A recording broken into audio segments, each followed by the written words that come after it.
हेमा मालिनी जी ने हाँ आपके पिताजी से पेंटिंग सीखी। हाँ क्योंकि उनको खुद से बहुत इंटरेस्ट है पेंटिंग में। इस वक्त तो हमारे एक कान्हा जी हैं, लाला लड्डू गोपाल, उनकी डिमांड ज्यादा चल रही है हमारे यहाँ all over the world. All over the world. एक अभी थोड़ी देर पहले जापान से ऑर्डर आया, हाँ, Scotland, US, Australia, even Pakistan से भी ऑर्डर आते हैं हमारे पास। पाकिस्तान से ऑर्डर आते हैं? किस चीज के?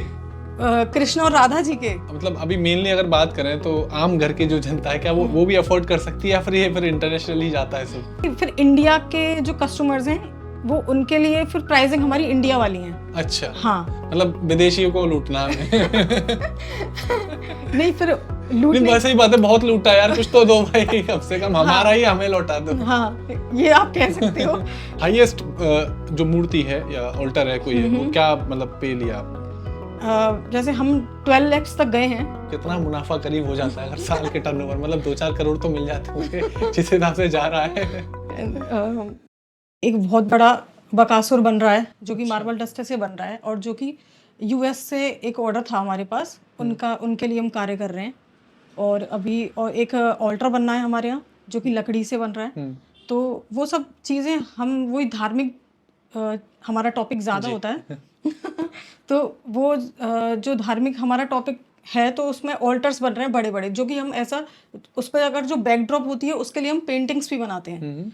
तो वो पेंटिंग्स भी बनती हैं हमारे यहाँ, और बैकड्रॉप्स भी बन रहे हैं, और लकड़ी का काम भी चल रहा है। तो ये सब कार्य भी चल रहा है। नाव की बात कर रही हैं, तो नाव की डिमांड कहाँ से, मतलब इंडिया की ही है या फिर? नहीं, इंडिया की ही है वो डिमांड। जैसे किसी मंदिर में से किसी ने ऑर्डर आया था हमारे पास, तो उन्होंने ही बोला था कि उनको एक नाव की डिमांड है जो कि फाइबर ग्लास से बनेगी, जो कि उस पानी में फ्लोट भी करेगी। अच्छा, हाँ, तो इस तरीके से हम बनाएंगे कि वो फ्लोट हो जाए। पहले उसका हम बैलेंस भी देखेंगे बना के, वो एक लंबा प्रोसीजर होता है, तो वो हम फॉलो करते हैं और बनाते हैं। अगर मैं डिमांड की बात करूं तो चाहे अब इंडिया मार्केट है या फिर ग्लोबल है, तो सबसे ज्यादा डिमांड इस वक्त किस चीज की चल रही है, किस मूर्ति की या किस ऑल्टर? इस वक्त तो हमारे एक कान्हा जी हैं, लाला लड्डू गोपाल, उनकी डिमांड ज़्यादा चल रही है हमारे यहाँ all over the world. All over the world.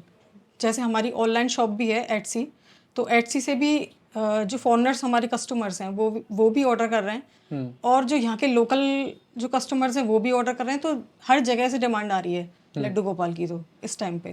तो ईशा, बेसिकली आपको कितना टाइम हो गया इस फील्ड में जुड़े हुए, इस आर्ट फॉर्म? मुझे फील्ड में जुड़े हुए, जैसे कि मैं अपने पिताजी के संग जब मैं 15 साल की थी तब से मैं वर्क कर रही हूँ। तो अब वर्क करते करते बहुत टाइम हो गया। मैंने कहीं से सीखा नहीं है, सिर्फ अपने पिताजी को ही मैंने अपना मेंटोर माना है, और उन्हीं को ही देखते देखते मैंने पेंटिंग की शुरुआत की है। तो वो ही हैं मेरे गुरु, जो भी हैं सब कुछ, और तब से मैं कार्य कर रही हूँ। और अब मैं इसको आगे भी लेके जा रही हूँ अपने फैमिली के साथ, उनकी लेगेसी बना रही हूँ। और इसमें मैं इसी क्षेत्र में मैं पीएचडी भी कर रही हूँ पेंटिंग से। अच्छा, तो थोड़ा सा गाइड कीजिए कि किस तरीके से पीएचडी कैसे हो रही है, क्या कोर्स का नेम क्या है और कैसे करते हैं उसको? एक्चुअली मैंने पीएचडी में एनरोलमेंट करवाया अपना, तो मेरा वहाँ पे drawing and painting he subject था, और उसमें हमें एक टॉपिक चूज करना होता है उसमें। तो वो आपके ऊपर टोटली डिपेंड है कि आप किस टॉपिक को उठाना चाहेंगे। आपको रिसर्च करनी होगी जिस भी क्षेत्र को आप रिसर्च करना चाहते हो। तो मेरा उसमें जो टॉपिक है वो है टेराकोटा का। तो उसमें जैसे कि जो मृद पात्र होते हैं उनके ऊपर मैं अपनी रिसर्च कर रही हूँ। तो और मुझे रिसर्च करते करते 3 इयर्स कंप्लीट हो चुके हैं। तो अब I am about to complete my PhD very soon. तो बस उसमें यह है कि पहले आपको अपने कॉलेज में जिस भी कॉलेज से आप कर रहे हो वहाँ पे आपको सबसे पहले अपनी एक सिनॉप्सिस बनानी होती है, मतलब प्रारूप, अपनी पीएचडी का प्रारूप जो कि आप प्रेजेंट करोगे अपने कॉलेज के सामने, तो जिससे कि लोगों को पता चले कि हाँ ये एक टॉपिक है जिसके ऊपर वर्क हो सकता है, जिसके ऊपर हम कार्य कर सकते हैं। और तो वो मैंने चुना, तो उसके ऊपर ही मेरी पीएचडी की पूरी थीसिस है कि जो कि सिंधु घाटी सभ्यता से कैसे हमने शुरुआत करी मतलब मृद पात्र बनाने की। तो यही मेरा पूरा डिटेल में वहाँ से पूरा डिटेल में। अगर मैं ऑल ओवर द वर्ल्ड की बात करूं, वर्ल्ड वाइड बात करूं, तो कौन कौन सी कंट्रीज ऐसे हैं जहां पर प्रोजेक्ट्स चल रहे हैं और हमारा जो प्रोडक्ट है मेनली वो सेल होता है, जैसे कि हर कंट्री से ही ऑर्डर आ रहे हैं। जैसे कि अभी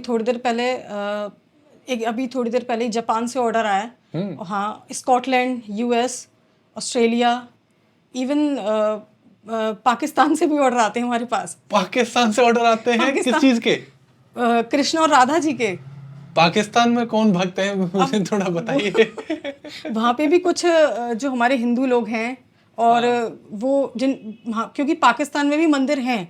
हाँ, मंदिर देवी जी के जहाँ पे लोग पूजा करते हैं डेली, वो बहुत मानते हैं राधा कृष्ण को। अच्छा। तो वो भी हमें ऑर्डर्स देते हैं। हाँ, तो अभी ऑर्डर आए हैं या सप्लाई भी हो चुकी है? सप्लाई भी हो चुकी है।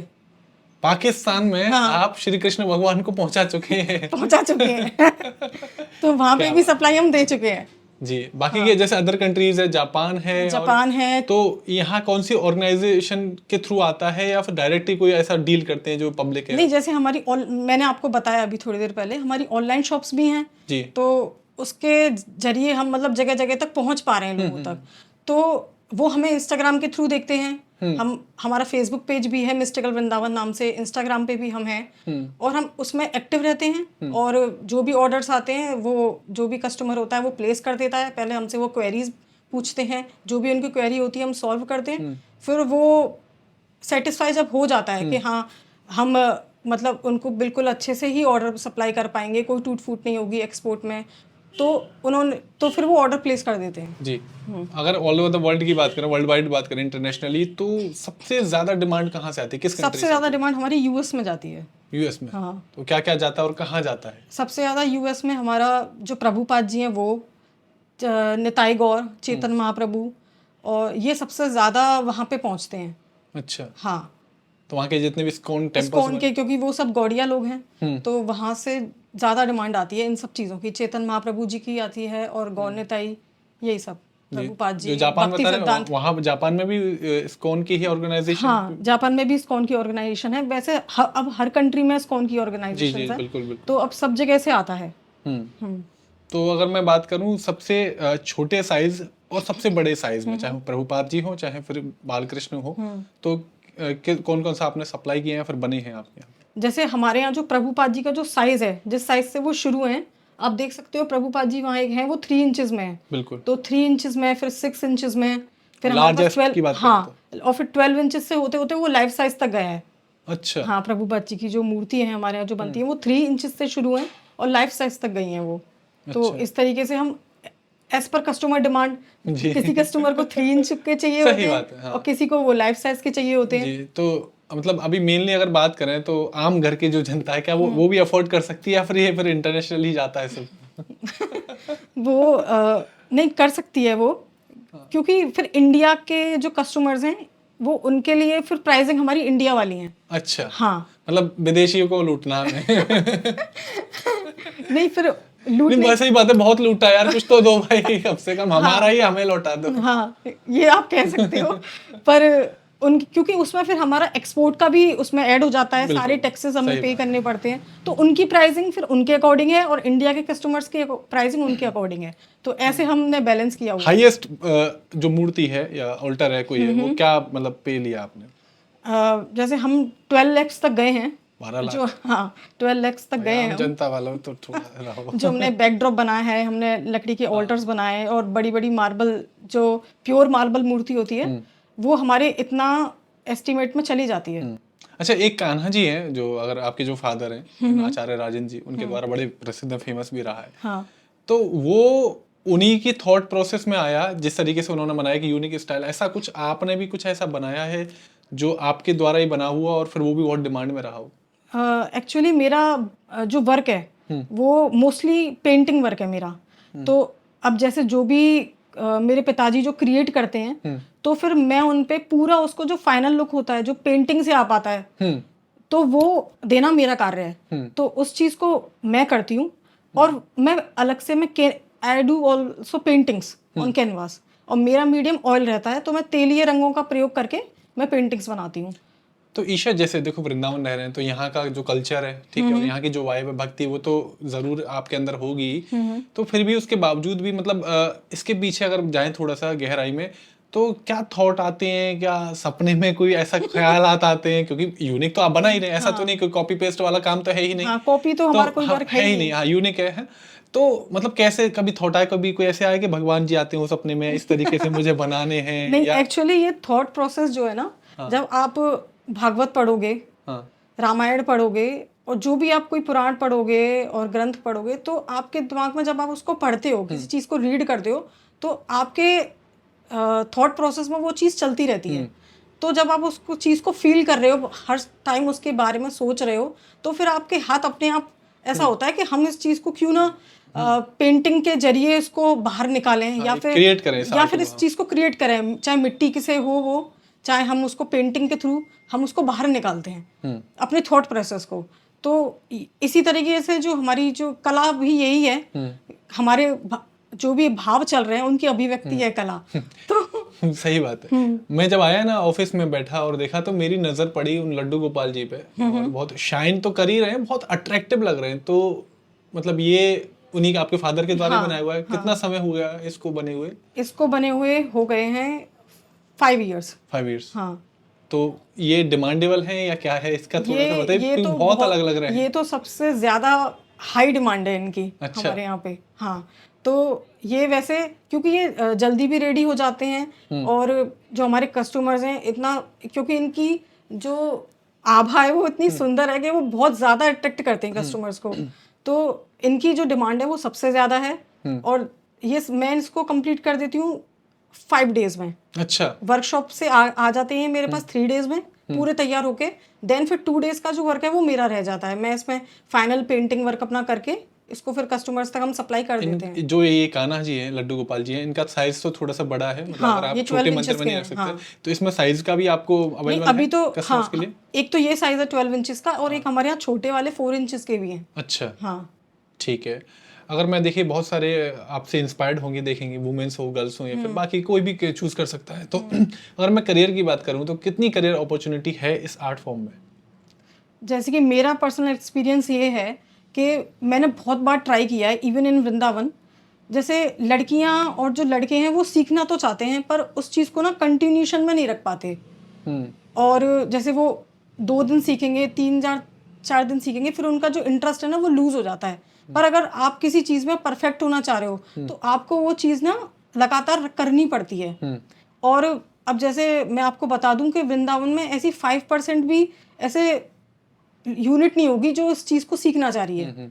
उनका पहले ये होता है कि अरे हम दीदी पहले आपके पास आएंगे, हम सीखेंगे, पर वो थोड़े दिन बाद ही ना उनके दिमाग में ये आ जाता है कि नहीं, हमें तो इस चीज़ से पैसे कमाने हैं। नहीं, तो एक चीज मुझे बताइए ईशा, कि जो इसका स्टार्टिंग फेज है वो थोड़ा सा बोरिंग रह रहा है या टफ है, या फिर वो डायरेक्ट उनका माइंडसेट ऐसा हो जाता है, बिजनेस माइंडसेट, कि पहले दिन और पहले से ही पैसा कमाए? वो आते तो वैसे सीखने ही है, हाँ। पर जब उनको दिखता है कि नहीं इसमें हमें ज्यादा प्रॉफिट हो सकता है, तो उनका फिर बिजनेस पर्सपेक्टिव से वो चीज को लेने लगते हैं। बिना सीखे तो कैसे फिर पर यही दिक्कत है कि बिना सीखे आप उस वहां तक नहीं पहुंच सकते हो। क्योंकि मेरे पिताजी हैं, उन्होंने अपने 30 इयर्स इस करियर में दिए हैं।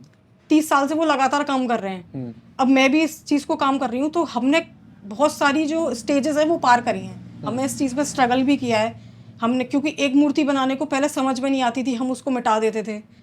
कस्टमर्स को अपनी तरफ अट्रैक्ट करना कि नहीं हमारा प्रोडक्ट लो, और उनकी जो डिमांड है उसको वहाँ तक पूरी करना जहाँ तक वो चाहते हैं। तो उस चीज़ को पार करने में बहुत ज़्यादा वक्त लगता है, जो कि जो आजकल की युवा पीढ़ी है उस चीज़ को नहीं सीख पाती। सही बात है। और वो तुरंत ही बिजनेस फॉर्म में उस चीज़ को लेने लगते हैं। नहीं, हम थोड़ा सा सीख लेंगे और मार्केट में उतर जाएंगे और कुछ भी करेंगे तो हम पैसा कमा लेंगे। पर ऐसा नहीं होता।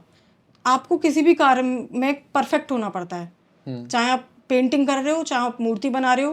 क्योंकि ऐसा नहीं हो सकता कि आप किसी को भी टूटा फूटा कुछ भी बना के दे दो और वो खुश हो जाए। नहीं, आपने क्योंकि एक नेम बनाया, एक ब्रांड बनाया, तो उसको मेंटेन करना भी बहुत जरूरी है। मेंटेन करना, क्योंकि हम अब तक क्यों मेंटेन कर पा रहे हैं, क्योंकि हम जो कस्टमर्स है उनको क्वालिटी प्रोवाइड कर रहे हैं।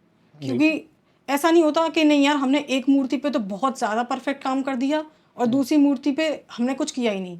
अगर कोई जैसे सपोज करो 2 कस्टमर्स हैं, तो अगर एक ही मूर्ति का अगर ऑर्डर है, तो हम ऐसा नहीं है कि अगर यार वो कम पैसे दे रहा है तो उसमें उसकी तो क्वालिटी थोड़ी कम कर देते हैं, उसको अच्छे से नहीं बनाते हैं। ऐसा कुछ भी नहीं है। अगर दोनों कस्टमर्स हैं और एक ही मूर्ति मांग रहे हैं, तो हम उसको सेम ही वर्क देंगे। ऐसा नहीं है कि क्वालिटी में हम डिफरेंशिएट नहीं करते हैं क्वालिटी में।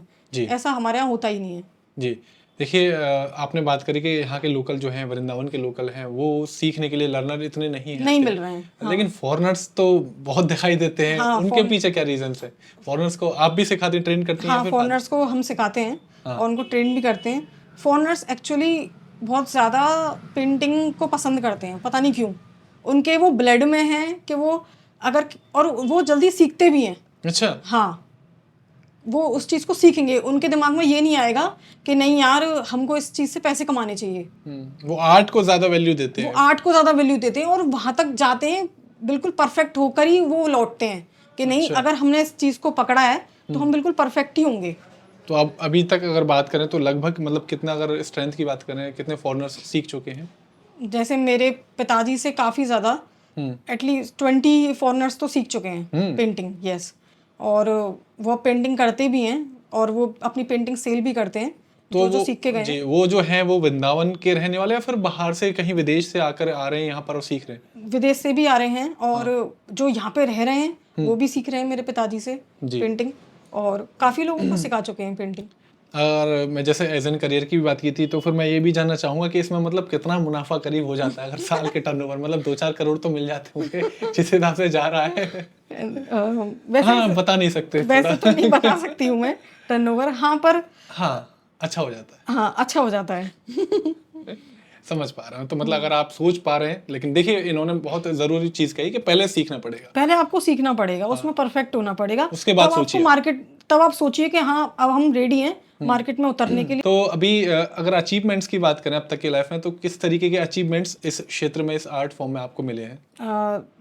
जैसे कि हमारी कंपनी को जो हमारी हेमा मालिनी जी हैं, उन्होंने काफ़ी ज़्यादा, मतलब वो हमारी आर्ट को प्रमोट वो तो करती काफ़ी ज़्यादा। हाँ, वो हमारी आर्ट को बहुत ज़्यादा प्रमोट करती हैं, उन्हें पसंद भी है। क्योंकि वो खुद हमारे यहाँ मतलब मेरे पिताजी से उन्होंने पेंटिंग सीखी थी। हेमा मालिनी जी ने हाँ, आपके पिताजी से पेंटिंग सीखी? हाँ, क्योंकि उनको खुद से बहुत इंटरेस्ट है पेंटिंग में। तो एक बार उनका एक ऑर्डर था, तो जो कि मेरे पिताजी द्वारा ही कंप्लीट हुआ था, तो उनका भी मन किया कि नहीं राजेंद्र जी, मैं आपके साथ पेंटिंग करना चाहती हूँ, मुझे भी कलर और पेंटिंग करना है। तो वो खुद हमारे यहाँ आई थी और उन्होंने कार्य किया था थोड़ा बहुत।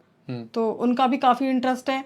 और मेरे पिताजी को पिछले साल ही यूपी गवर्नमेंट द्वारा दक्षता पुरस्कार मिला था, और योगी जी के द्वारा मिला था वो। तो और हमारी कंपनी को जैसे कि अभी हर साल नोएडा सिटी सेंटर में एक इंडिया एक्सपो लगता है, मतलब वो हमारी गवर्नमेंट ही लगाती है इंडिया एक्सपो। तो जिसमें हर तरह के ट्रेडर्स आते हैं जगह जगह से, तो वो अपना बिजनेस वहाँ प्रमोट करते हैं और हम भी अपना बिजनेस प्रमोट करने के लिए वहाँ गए थे।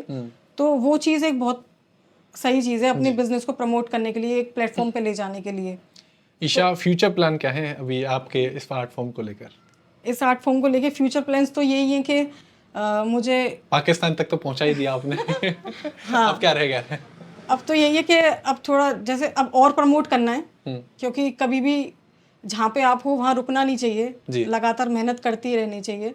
तो अभी और इस बिजनेस को प्रमोट करना है, इसको और आगे तक लेके जाना है और अपनी लेगेसी को बनाए रखना है। जैसे मेरे पिताजी भी पेंटिंग करते हैं, मेरे ब्रदर भी पेंटिंग करते हैं और अब मैं भी पेंटिंग करती हूँ। तो मुझे हमेशा इसको हर साल बढ़ाते रहना है, इस बिजनेस को रुकना नहीं है। जो अभी देख रहे हैं और अभी कोई इंटरेस्टेड हैं, तो क्या वो ऑनलाइन भी आपसे लर्निंग ले सकते हैं, टिप्स कुछ ले सकते हैं, अगर कनेक्ट हो सकते हैं? वो मेरे पास डायरेक्टली आ सकते हैं। अच्छा जी। जैसे कि अगर आप वृंदावन से हैं तो मेरे पास आइए, मुझे डायरेक्टली कांटेक्ट कीजिए, मैं आपको पेंटिंग के सेशन बताऊंगी और आपको पेंटिंग सिखाऊंगी।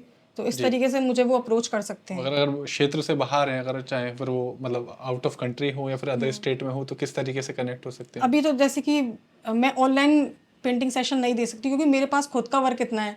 सही बात है। मुझे समय ही नहीं मिल पाता है। मैं पूरा दिन इसी में बिजी रहती हूँ। लेकिन ये है कि हाँ, अगर वो वृंदावन आते हैं और सीखना अगर वो वृंदावन से ही हैं और कोई भी लड़की या कोई भी लड़का मुझसे सीखना चाह रहा है, तो मैं उसको ज़रूर सिखाऊंगी और वो मेरे पास डायरेक्टली मुझे अप्रोच कर सकते हैं, आ सकते हैं, सीख सकते हैं। चलिए, हमसे बात करने के लिए, इस इंटरव्यू के लिए बहुत बहुत धन्यवाद। और हम उम्मीद करते हैं कि जिस तरीके से आपने पाकिस्तान और बाकी कंट्रीज में पहुंचाया, जो बाकी गल्फ कंट्रीज या रह गई हैं जहाँ, वहाँ तक आपका काम और बिजनेस पहुंचे। नमस्कार। Thank you.